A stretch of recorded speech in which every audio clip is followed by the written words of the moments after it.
हाय। हम लोग रिकैप कर रहे थे तैयारी, और आज हम लोग आगे बढ़ते हैं। टाइप ऑफ केमिकल रिएक्शन की बात करते हैं। टाइप्स ऑफ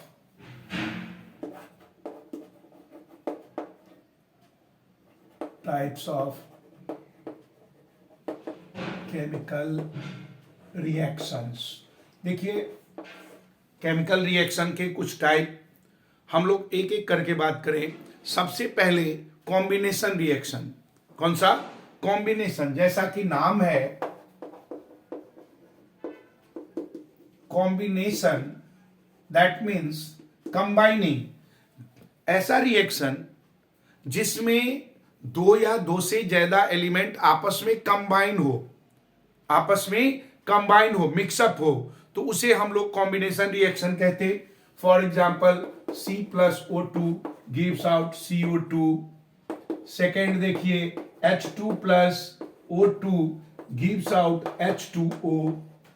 यानी यहां पर दो मोलिकुल्स हाइड्रोजन का एक मोलिकुल्स ऑक्सीजन के साथ कंबाइन होकर क्या बना रहा है? वाटर। ऐसे ही कार्बन ऑक्सीजन के साथ मिलकर कार्बन डाइऑक्साइड। तो इसमें दो या दो से अधिक एलिमेंट आपस में कंबाइन होकर कोई नया चीज बना दे, तो उसको हम लोग कहते हैं कॉम्बिनेशन रिएक्शन। सेकेंड, कॉम्बिनेशन का जस्ट उल्टा, वो सेकेंड आता है डीकंपोजिशन। डीकंपोजिशन दैट मीन्स जो एक सिंगल टूटकर दो या दो से अधिक मोलिकुल्स या कंपाउंड या एलिमेंट में कन्वर्ट हो, उसे हम लोग डीकंपोजिशन कहते हैं। डीकंपोजिशन के तीन पार्ट। डिकंपोज करने के लिए हमें हीट एनर्जी की जरूरत होती है, डिकंपोज करने के लिए लाइट एनर्जी की जरूरत होती है, डिकंपोज करने के लिए इलेक्ट्रिसिटी की जरूरत होती है। जिसके अकॉर्डिंग डिकंपोज हुआ, उसी के अकॉर्डिंग उसका नाम भी डिकंपोजिशन का होगा। सपोज देखिए, CaCO3 है, इसको अगर हम लोग गर्म करते हैं तो CaO+CO2 बनता है। ये हमारा हीट के कारण डिकंपोज हुआ, तो ये कहलाएगा थर्मो डिकंपोजिशन। क्या कहलाएगा? थर्मो का मतलब होता है टेम्परेचर से टूटने वाला, थर्मो डिकंपोजिशन। नेक्स्ट आता है फोटो डिकंपोजिशन। फोटो में क्या होता कि जब लाइट, सूरज की रोशनी आती है तो वो टूट जाता है।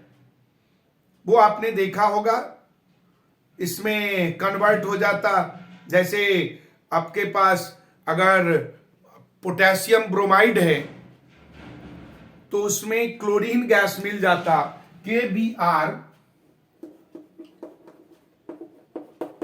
Cl2 मिलकर KCl, और ब्रोमीन को वो रिलीज कर देता है, KCl+Br2 बन जाता। यहां 2 लगा दीजिए, Cl2 हो गया, यहां भी 2 लगा दीजिए, ये थर्मो हो गया। या आपने फोटोग्राफिक प्लेट पे देखा होगा, फोटोग्राफिक प्लेट होता है और सिल्वर ब्रोमाइड का, धूप में रख देते हैं, वो फेंटेड हो जाता, वो थर्मो से फोटो डिकंपोजिशन हो गया।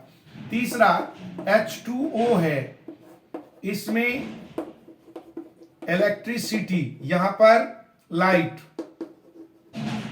इलेक्ट्रिसिटी पास आउट करेंगे तो ये क्या बन जाता है? H2 अलग, O2 अलग, यहां 2 लगा दीजिए, यहां 2 लगा दीजिए, बैलेंस। ये तीन टाइप के हमारा डिकंपोजिशन रिएक्शन होता। नेक्स्ट होता है डिस्प्लेसमेंट रिएक्शन। जो डिस्प्लेस कर दिया, हम इसको डिस्प्लेसमेंट भी कर सकते हैं। इसके बजाय बेहतर है कि आप AgBr2 ले,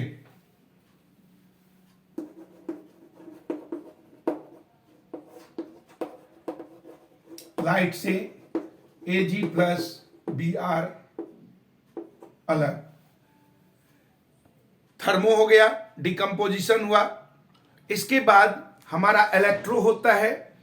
फोटो में Br हो गया, AgBr से मैंने बनाया A2Ag और AgBr, यहां पर 2AgBr2 है 2, और तीसरा बताया आपको H2O,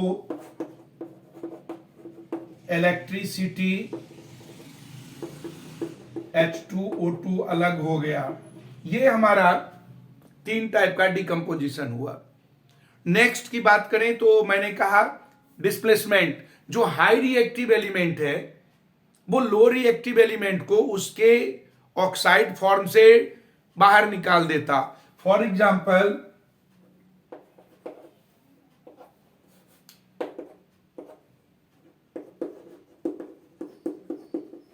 डिस्प्लेसमेंट रिएक्शन।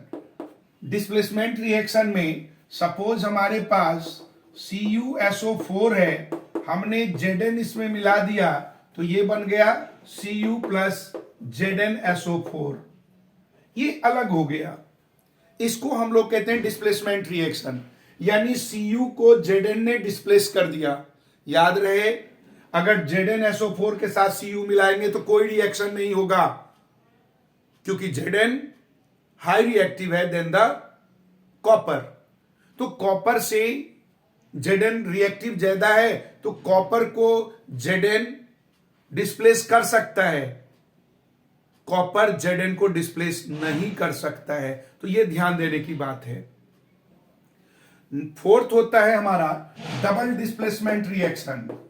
डबल का मतलब क्या हुआ, डिस्प्लेसमेंट तो हो लेकिन दो बार।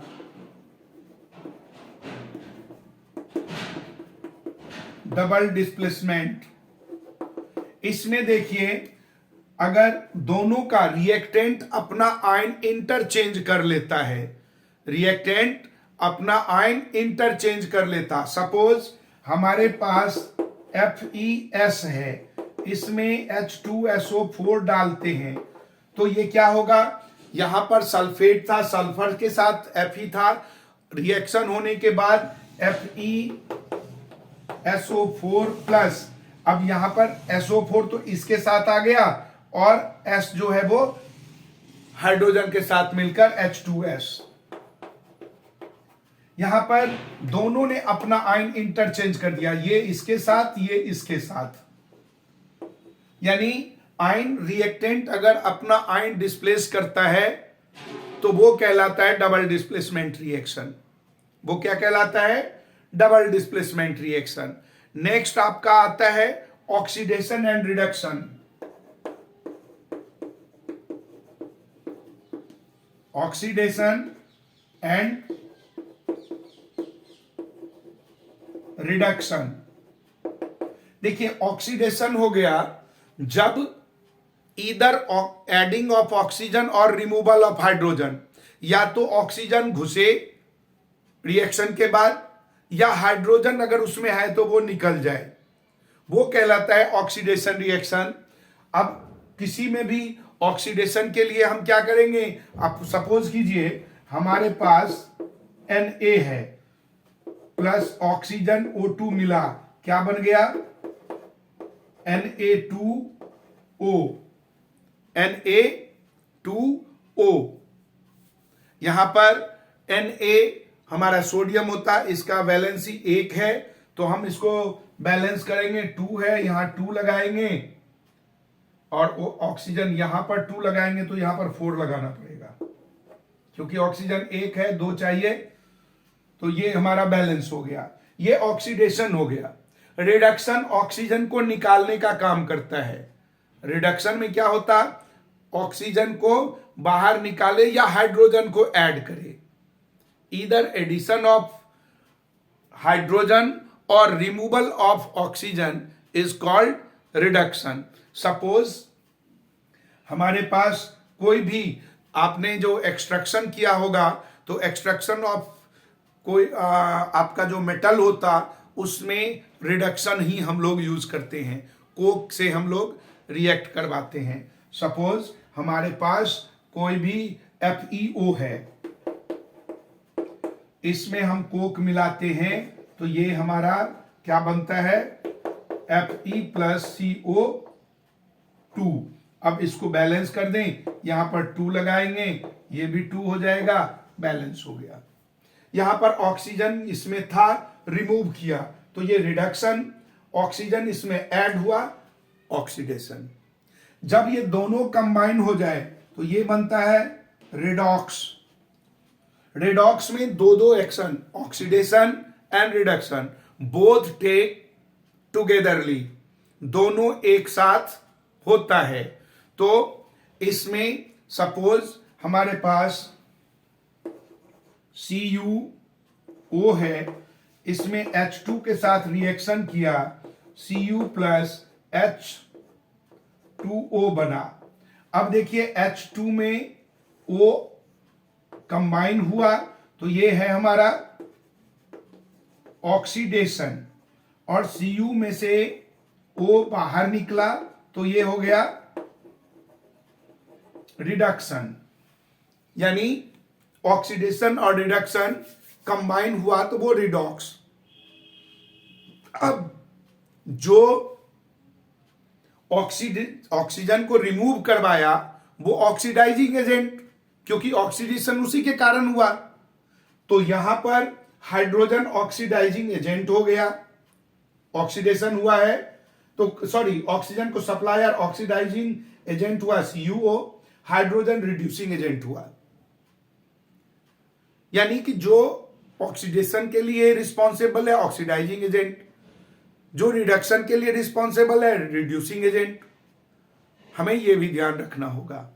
नेक्स्ट, अगर इलेक्ट्रॉन के अकॉर्डिंग, लूज या गेन के अकॉर्डिंग, तो भी ऑक्सीडेशन जो लूज करता है, losing of electron is called oxidation, gaining of electron is called reduction. यह बात में ध्यान रखना होगा। सोडियम से सोडियम का आयन बना, इलेक्ट्रॉन लूज किया, वो ऑक्सीडेशन हुआ। क्लोरीन से क्लोरीन का आयन बना, वो रिडक्शन हुआ। सोडियम इलेक्ट्रॉन छोड़ा, क्लोरीन इलेक्ट्रॉन गेन किया। ये ऑक्सीडेशन और रिडक्शन इलेक्ट्रॉन के अकॉर्डिंग भी होता है। अब देखिए नेक्स्ट जो आपके इस चैप्टर में रिकैपिंग में हमें बात करना, वो है कोरिजन। कोरिजन दैट मीन्स ऐसा प्रोसेस जिसमें कोई भी मेटल धीरे धीरे वाटर या अदर सब्सटेंस के एक्शन से खाया जाता है। The slowly eating out of the metal by the action of water और other substance is called corrosion. कुछ बच्चे कोरिजन का मतलब समझते हैं रस्टिंग। भैया, rusting is an example of corrosion. Rusting corrosion का एग्जाम्पल है, न कि कोरिजन का डेफिनेशन है। आयरन जब कोराइड होता है तो उसको रस्टिंग कहते हैं। इसलिए आपको पता होना चाहिए। अब कोरिजन से बचाएंगे कैसे? सिंपल, हम वाटर से मेटल को कांटेक्ट में से नहीं होने देंगे। कोरिजन के लिए वाटर और एयर दोनों की जरूरत है। हम उसको कांटेक्ट में नहीं आने देंगे, कोरिजन नहीं होगा।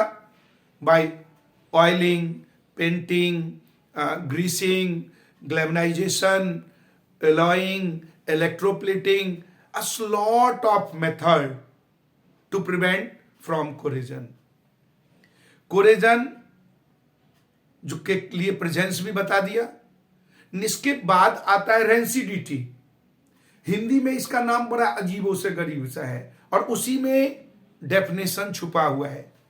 विकृति गंधिता, विकृत यानी खराब, गंध जिसका खराब हो जाए।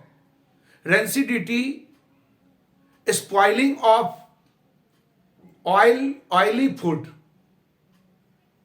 फैटी फूड, तले हुए चीज जिसमें ऑयल मिला हुआ है, वो जो स्पॉइल हो जाता by the addition of oxygen, that is called rancidity.